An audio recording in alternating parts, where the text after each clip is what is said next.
नमस्कार। मैं पुष्पलता।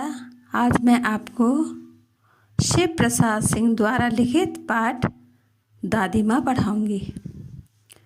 पाठ को पढ़ाने से पहले हम ये जान लें कि इस पाठ में लेखक ने अपनी दादी माँ से जुड़ी स्मृतियों यानी यादों से जुड़े वाक्यों यानी घटनाओं के बारे में लिखा है।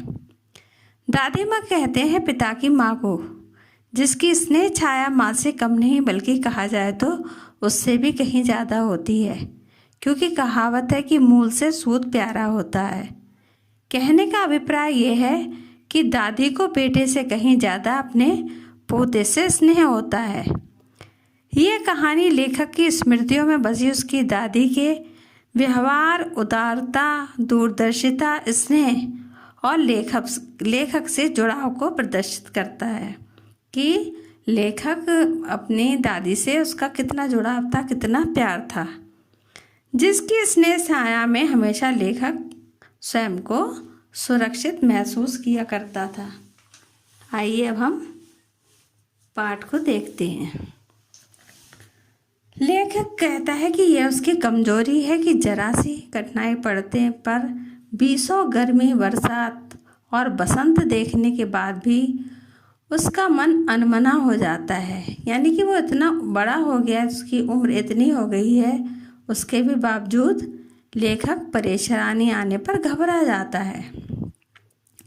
उसका मन कहीं नहीं लगता। ऐसे में वे मित्र जो अपने आप को लेखक का शुभ चिंतक जताते हैं, उसे खुश करने के लिए आने वाली छुट्टियों की सूचना देते हैं। लेखक अपने घरवाले दादी माँ के बारे में चिंतित रहता है, इसलिए मित्र मुझे यानी कि लेखक को यह बताकर कि छुट्टियाँ होने वाली हैं, इस छुट्टी में लेखक घर जा सकता है कहकर खुश करते हैं और पीठ पीछे यह कहकर मजाक उड़ाते कि जरा सी परेशानी आने पर यह घबरा जाता है। लेखक इस बारे में ना सोचने का फैसला करता है, क्योंकि केवल सोचकर चिंतित होने से तो कोई फायदा होने का नहीं। फिर भी ना चाहते हुए लेखक की आंखों के सामने शरद यानी कि जाड़ों की शुरुआत की ठंडी किरणों के समान साफ शांति प्रदान करने वाली एक अस्पष्ट परछाई नाचने लगती है। ये अस्पष्ट परछाई किसकी है? दादी की। लेखक अपने बचपन की यादों में खो जाता है। वह कल्पना करता है कि वह फिर से वही बचपन के दिन हैं, कुंवार यानी आश्विन, जो सितंबर और अक्टूबर का महीना होता है, के दिन आ गए हैं। इन दिनों में लेखक के गांव में चारों ओर पानी ही पानी हो जाता था।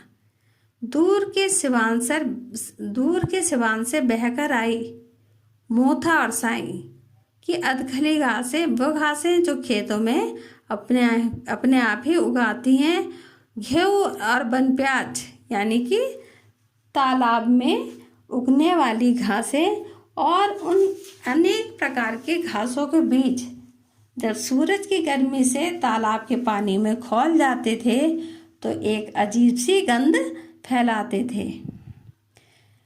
क्योंकि अब वर्षा ऋतु समाप्ति की ओर थी, इसलिए गांव के रास्तों की कीचड़ भी अब सूख गई थी। गांव के लड़के इन तालाबों में कूद कूद कर नहा रहे होते हैं। लेखक कहता है कि हर मौसम की अपनी ही एक खासियत होती है, अपनी ही एक विशेषता होती है। आषाढ़ यानी आषाढ़ का महीना कब होता है? जून और जुलाई में। आषाढ़ में आम जामुन भले ही ना मिल पाए, कोई फिक्र नहीं। अगहन, जिसे क्या कहते हैं? पौष यानी कि दिसंबर और जनवरी का महीना। उस महीने में चोड़ा आप जानते हैं किसे कहते हैं? जो धान को उबालकर कूटकर एक खाद्य पदार्थ बनाया जाता है। तो चोड़ा और गुड़ ना मिले चैत्र में यानी कि मार्च और अप्रैल का महीना, उसमें चने और गुड़ को मिलाकर गुड़पट्टी जो बनाई जाती है वो ना मिले तो कोई दुख की बात नहीं। किंतु कुंवार यानी कि आश्विन के महीने में घासों की गंध से भरे झाग वाले तालाब में कूदने को ना मिले तो बड़ा दुख होता है। लेखक को ये सब करने का बहुत मन कर रहा था। वह केवल 1-2 दिन ही यह आनंद उठा पाया था कि वह बीमार हो गया। उन दिनों लेखक को इस तरह की छोटी मोटी बीमारी भी अच्छी लगती थी कि हल्का बुखार हो, सर में हल्का फुल्का दर्द और दिन भर साबूदाना और नींबू खाने को मिले। किंतु इस बार ऐसा नहीं हुआ। बुखार जो आया तो उसने उतरने का नाम ही नहीं लिया। रजाई पर रजाई डाली गई, तब कहीं रात के 12 बजे बुखार उतरा। दिन में लेखक चादर ओढ़े सोया था। उसी समय दादी आई, जो संभवतः तालाब में नहाकर आई थी। वह पतली दुबली थी। उसके प्रेम से भीगे शरीर पर सफ़ेद बिना किनारी की धोती पहन रखी थी। उसके सन के समान सफ़ेद भीगे बालों के सिरे से शीतल जल टपक रहा था। आते ही उन्होंने उसे छूकर उसके बुखार को देखा, फिर अपनी धोती के पल्ले में बंधी हुई गांठ से अपनी धोती के पल्ले की गिनी हुई जो गांठ बांध रखी थी, उसमें से किसी अनोखी शक्ति की आस्था वाले चबूतरे की मिट्टी निकालकर लेखक के मुंह में डाली और कुछ माथे पर लगाई। लेखक बताता है कि बुखार के दौरान 2 दिन तक दिन रात उसकी दादी माँ उसकी सेवा में दिन रात उसकी चारपाई के पास ही बैठी रहती। कभी पंखे से हवा करती, कभी कपड़े से उसके हाथ पैर को सहलाती, माथे पर दालचीनी का लेप करती, बार बार छू छू कर उसके बुखार का अंदाज़ा लगाती रहती। उन्हें घर के प्रत्येक कार्य व घर वालों की बड़ी चिंता रहती थी कि पतीली में पानी आया या नहीं, उसे पीपल की छाल से छौंका या नहीं, मूंग की दाल की खिचड़ी बनी तो वह अच्छी तरह मिलकर बनी है या नहीं, कोई बीमार के घर में बाहर से आकर तो नहीं चला गया। उनकी इस प्रकार की पूछताछ से घर वाले परेशान हो जाते थे। दादी माँ को अनेक घरेलू नुस्खे, जो घर पे नुस्खे बनाए जाते, जो घरेलू दवाइयाँ बनाई जाती हैं, उनके बारे में कहा कि उन्हें अनेक घरेलू नुस्खे पता थे तथा दवाइयों के नाम भी याद थे। उन्हें घरेलू नुस्खे ही नहीं बल्कि बहुत सी बीमारियों की दवाइयों के भी नाम याद थे। जब भी कोई गांव में बीमार होता तो वो वहां पहुंच जाती। वहां जाकर भी वह मरीज को उसके माथा, हाथ, पेट छू छू कर उनका मुआयना करती। फिर भूत, मलेरिया, निमोनिया और सरसाम का अनुमान लगाती, यानी वे बीमार को देखकर उसकी बीमारी का अनुमान पूरे विश्वास के साथ लगाती थी। संक्रामक रोगों के फैलने पर वे साफ सफाई का पूरा ध्यान रखती थी। स्नान के बाद लौंग और गुड़ की जलधार देना, धूप इत्यादि का पूरा ध्यान रखती थी। दवा में कोई देरी करे, मिश्री या शहद खत्म हो जाए, चादर व तकिए के गिलाफ ना बदले जाए, ये उन्हें बिल्कुल भी पसंद नहीं था। बुखार तो लेखक को अब भी आता है। क्या है, अब बड़ा हो गया है, उसे अब भी बुखार आता है, लेकिन अब क्या होता है, देखभाल करने को नौकर है। मेस का महाराज साबूदाना या खिचड़ी भी बनाकर देता है। डॉक्टर भी नाड़ी देखकर चला जाता है, उनका मुआयना करके चला जाता है। कुनैन मिक्सर के तीतेपन के कारण बुखार भी भाग जाता है, पर अब बुखार का आना उसे बिल्कुल भी पसंद नहीं है। लेखक को किशन भैया की शादी का तय होना याद आ जाता है कि उस समय दादी माँ कितनी उत्साहित और आनंदित थी। वह दिन भर अपने आप को व्यस्त रखती थी और ऐसे दिखाती थी जैसे उन्हें बहुत काम हो। सारे घर को सर पर उठा लेती। यहाँ कहने का मतलब ये है कि वो हर काम का निरीक्षण और आदेश करती रहती थी। पड़ोसिनों के बुलाने पर मुश्किल से आती और ये टिप्पणी दिखाती और ये दिखाती थी, अगर उन्हें पड़ोसिनें बुलाती थी तो ये दिखाती थी कि जैसे उन्हें बहुत काम है। यदि उन्होंने शादी का काम नहीं संभाला तो वो होने से रहा। यद्यपि सभी जानते थे कि दादी माँ कुछ काम नहीं करती थी, किंतु उनकी उपस्थिति के बिना कोई कार्य शुरू नहीं होता था। एक दिन जब लेखक दोपहर के समय घर लौटा तो दादी बाहरी दरवाजे पर खड़ी किसी से नाराज हो रही थी। देखने पर पता चला कि वह कोने में छुपकर खड़ी रामी की चाची थी। दादी उससे कर्ज में दिए रुपए वसूल सूद सहित मांग रही थी। वह गुस्से में कह रही थी कि तेरी आंख में शर्म तो है ही नहीं, जब किसी ने एक पैसा भी ना दिया तो कैसे उसकी खुशामद कर रही थी। अब जब देने का समय आया तो कहने लगी कि आज दूंगी, कल दूंगी, फसल होने पे दूंगी, अब फिर कब फसल का समय आएगा। इस पर रामी की चाची रोती हुई दादी के पैर पकड़ने लगी कि उसकी बेटी की शादी है, ऐसे समय पर अगर वे उस पर रहम नहीं करेंगी तो ये शादी का काम कैसे पूरा होगा। इस पर दादी पीछे हट गई और उससे कहती हैं कि पीछे हट जाए क्योंकि वह अभी नहाकर आई है। यानी कि दादी छुआछूत भी मानती थी, स्वच्छता का पूरा ध्यान रखती थी। लेखक इस अप्रिय बात को टालने के लिए, जो उनमें आपस में कहासुनी हो रही थी, इस बात को टालने के लिए दादी से कहता है कि वह बहुत गरीब है, कभी ना कभी तो दे ही देगी। यह सुनकर दादी लेखक को भी डपट देती है। लेखक चुपचाप चला जाता है। इस प्रसंग को कई दिन बीत जाते हैं, इस बात को कई दिन बीत जाते हैं, वह भी इस बात को भूल जाता है। एक दिन रास्ते में उसे रामी की चाची मिलती है। वह दादी को पूरे मन से दुआएं दे रही थी कि दूधो ना हो पूतो फलो, यानी दादी को आशीर्वाद देते हुए वह भाव विभोर हो जा रही थी।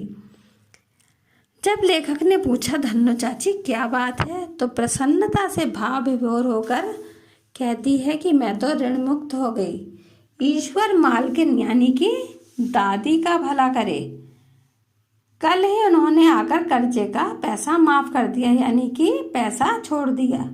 फिर 10 रुपए का नोट देकर कहा कि जैसे तेरी बेटी वैसे मेरी, रुपयों की कमी से कोई कमी मत करना जिससे लोग हंसी उड़ाए। रामी की चाची दादी को देवता के समान बताती है। लेखक कहता है कि लेकिन उस दिन तो दादी बहुत डांट रही थी, यानी गुस्सा हो रही थी। इस पर रामी की चाची तर्क देती कि यह तो बड़े लोगों का काम है, रुपए देकर डांटे भी ना तो इससे लाभ ही क्या। लेखक ये सुनकर हंसकर चला जाता है। लेखक फिर किशन भैया की शादी के समय को याद करता है। विवाह के अवसर पर 4-5 दिनों पहले से ही औरतों का रात में गाना बजाना शुरू हो गया था।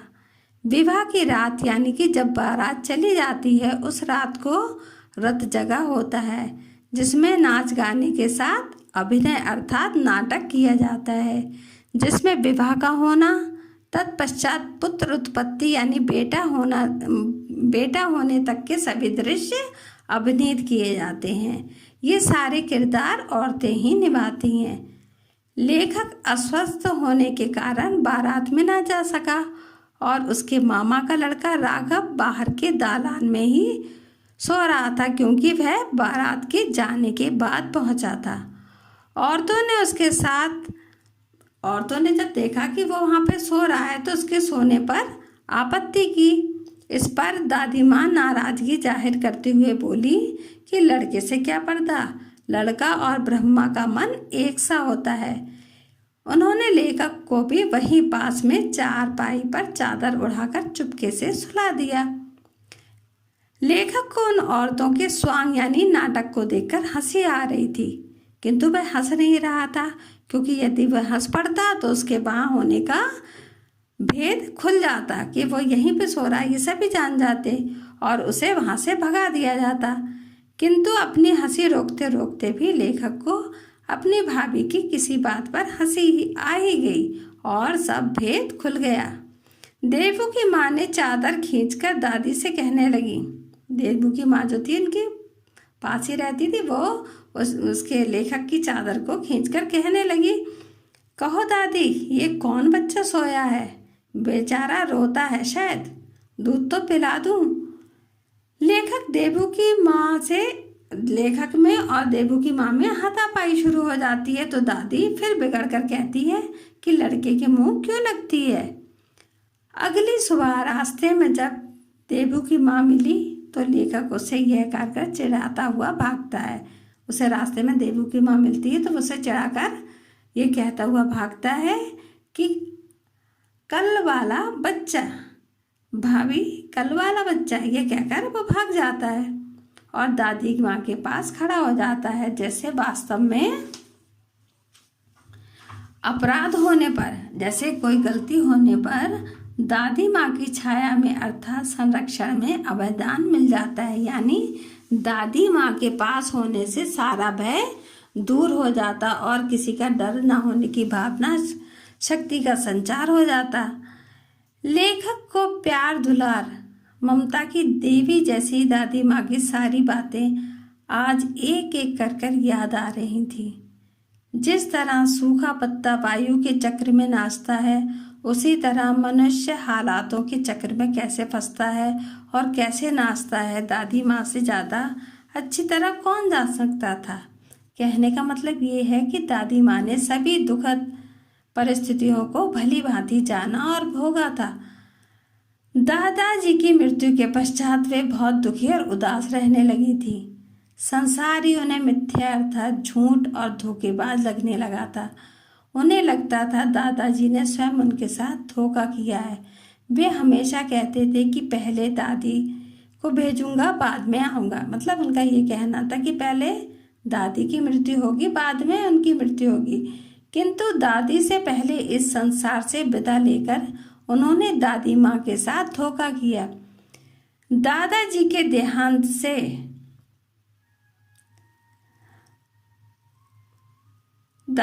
देहांत के बाद उनके जो और मित्र थे जिन्हें पहले से वो नहीं जानती थी, कुकुर मुत्ते की तरह बढ़ने लगे। अर्थात एक साथ अचानक पैदा होने वाले मित्र, जो कपटी मित्र थे, जो स्वयं को मित्र बताकर सदा अहित यानी नुकसान करने वाले थे, उनकी कपट से भरी झूठी चिंता ने स्थिति को और भी खराब कर दिया।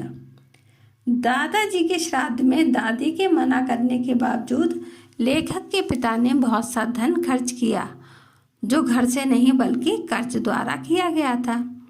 अब दादी माँ हर समय उदास रहती थी। माँ के यानी कि जाड़ों के दिन थे, कड़ाके की ठंड पड़ रही थी। तेज पश्चिमी हवाओं और पाला पड़ने से ऐसा प्रतीत होता था कि ठंड शरीर को चीरकर हड्डियों में घुस जाएगी। ऐसे में भी लेखक देखता कि दादी माँ भीगी हुई धोती पहने कोने वाले घर में एक संदूक पर दीपक जलाकर हाथ जोड़कर बैठी हैं। उनकी स्नेह से भरी करुणामय आंखों में लेखक ने कभी आंसू नहीं देखे थे। लेखक भी बहुत देर तक बेमनसा वहाँ बैठा रहा। जब दादी माँ ने आंखें खोली तो लेखक उन्हें धीरे से पुकारता है, दादी माँ।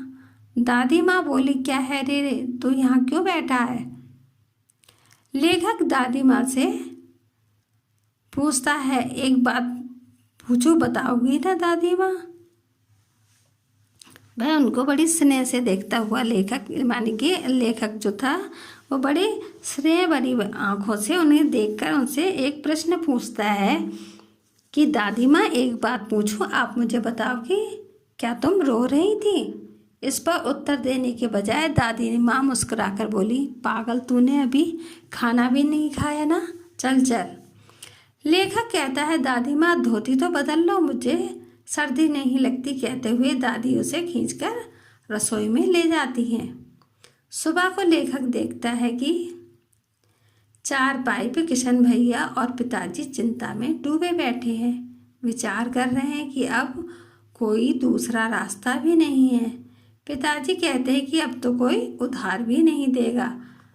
कुछ के तो पिछले रुपए देने भी अभी बाकी, यानी जो लोगों से पहले उधार लिया था वो भी अभी नहीं चुका पाए हैं। इस ऊहापोह में वे रोने रोने को हो जाते हैं। दादी माँ उनके माथे पर हाथ फेर कर कहती है, रोता क्यों है रे? मैं तो अभी हूँ, यानी मेरे होते हुए तुझे चिंता या परेशानी नहीं होगी। दिलासा देते हुए वो संदूक खोलकर कोई चमकती हुई वस्तु निकाली। उन्होंने अपना बक्सा खोल के, अपना संदूक खोल के एक चमकती हुई वस्तु निकाली और भरे हुए गले से कहती हैं कि तेरे दादा ने ये कंगन मुझे इसी दिन के लिए पहनाया था। मैंने पहना नहीं, इसे सहेज कर यानी संभाल कर रखा हुआ था। यह उनके वंश की निशानी है। उन्होंने आंसू पोंछकर कहा, पुराने लोग आगा पीछा सब सोच लेते हैं बेटा। कहने का मतलब यह है कि दादी ये कहना चाहती हैं कि पहले के लोग भविष्य की सुरक्षा के लिए ही गहने आभूषण बनवाते थे, जो बुरा समय आने पर उनके काम आ सके। लेखक को दादी देवी के समान प्रतीत हुई, जो किसी शाप के कारण इस धरती पर आ गई हो। लेखक की यादों का सिलसिला समाप्त होता है। दादी की स्मृति छाया विलीन हो जाती है, यानी गायब हो जाती है। लेखक ये सब बातें जो अभी आपको बताएगी उसे अपनी स्मृतियों में दोहरा रहा था। लेखक देखता है कि काफ़ी दिन निकल आया है। पास के लंबे खजूर के पेड़ से उड़कर एक कौवा अपने घिनौने बदसूरत काले पंखों को फैलाकर कमरे की खिड़की पर बैठ गया। लेखक के हाथ में अब भी किशन भैया का भेजा हुआ पत्र कांप रहा है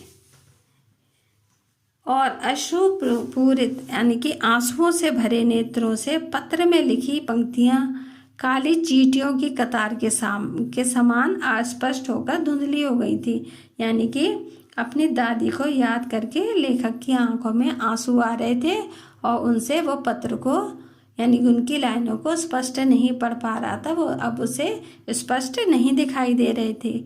लेखक अब भी विश्वास नहीं कर पा रहा था। वह स्वयं से ही प्रश्न कर बैठता है कि क्या सचमुच दादी माँ नहीं रही।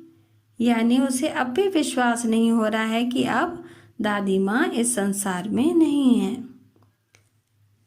ये वीडियो यहीं पे समाप्त होती है। धन्यवाद।